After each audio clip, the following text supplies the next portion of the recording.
Croissants are everywhere in London. While we were there, we took a class at the bakery Bread Ahead, and we're going to show you what we learned.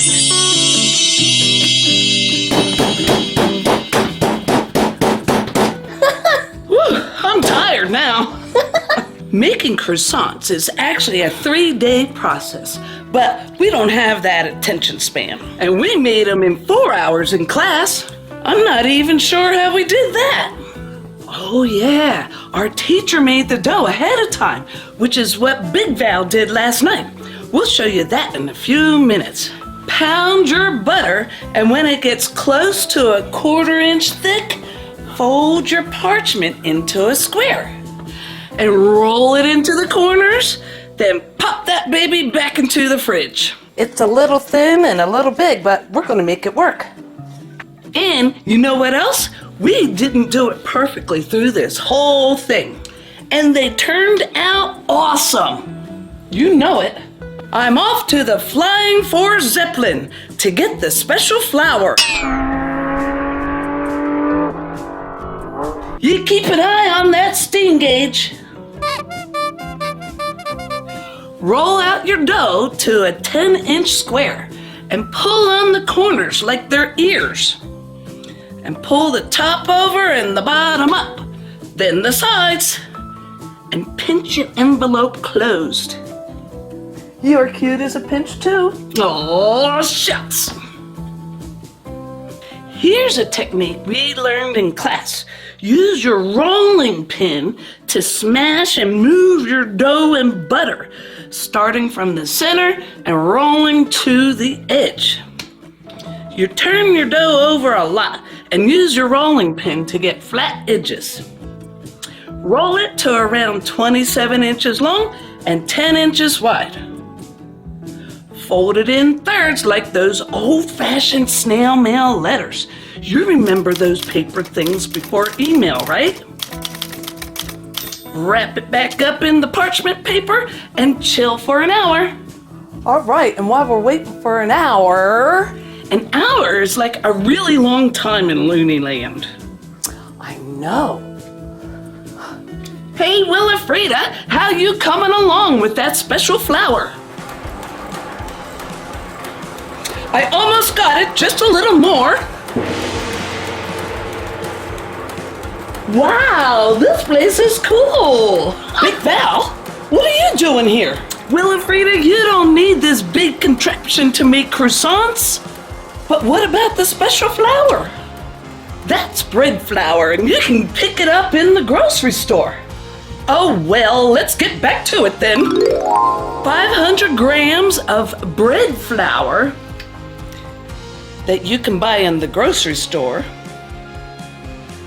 50 grams of sugar, and 12 grams of fine sea salt.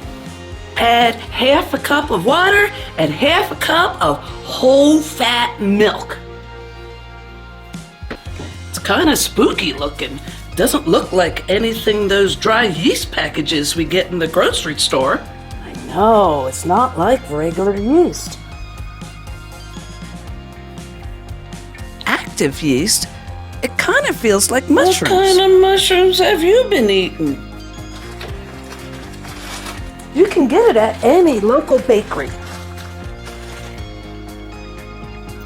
Now mix your dry ingredients all around the bowl and add in 40 grams of soft butter, unsalted. Press this with your fingers until you get something like Parmesan cheese. Why don't they use machines like KitchenAids over here in London? Like, we could do this in a food processor. I don't know. Make a well in the middle and pour in your wet ingredients. I'd be great at this part. Then grease your bowl and dough and cover with cling wrap and put it in the fridge for 8 to 12 hours. Wakey, wakey.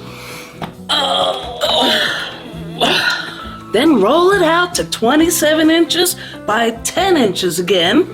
We could never get it that big, so we just did the best we could. And fold it in thirds again. This is where we cheated like we did in class. Instead of letting it take another nappy poo overnight, we just let it rest for an hour in the fridge. Roll it out and fold it in thirds again. We're getting lots of dough layers and butter layers. Man, these are gonna turn out fabulous. The thinner the better. You can pull it, just don't tear it. Now this is the final rollout. Then, with a pizza cutter, we got 12 triangles. The bottom is 4 fingers across. Gently pull it longer, like your earlobe, and cut a slit in the bottom to twirl it on and roll it up. And place it on your baking sheet with the little tail tucked on the bottom. This'll help it keep from unwinding while it proofs. That's the next step. Cover it with plastic wrap and place it in a warm room of your house. Ideally, you want it to be 75 degrees. So we cranked up the Google Nest. We don't pay the bills here anyway. Oh man, we almost forgot the egg wash. We always forget things around here. Oh yeah. Whisk an egg and brush it on. You want to brush just the flat part and not the sides if you can. Look, you can see they're already started growing. Now cover them up for 2 hours and let them grow. They'll grow twice in size and jiggle. And bake for 12 to 15 minutes. In hindsight, we should have lowered our rack 1 slot because the tops baked before the bottoms. We'll know that for next time. We ended up popping these in later on the lower rack position for 6 minutes just to brown them better, and it worked.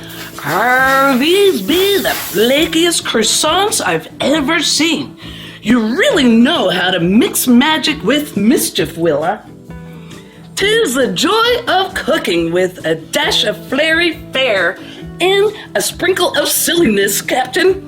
Now, let's enjoy the spoils of our croissant capers. Hey, let's go find another British recipe. I still have that key to London.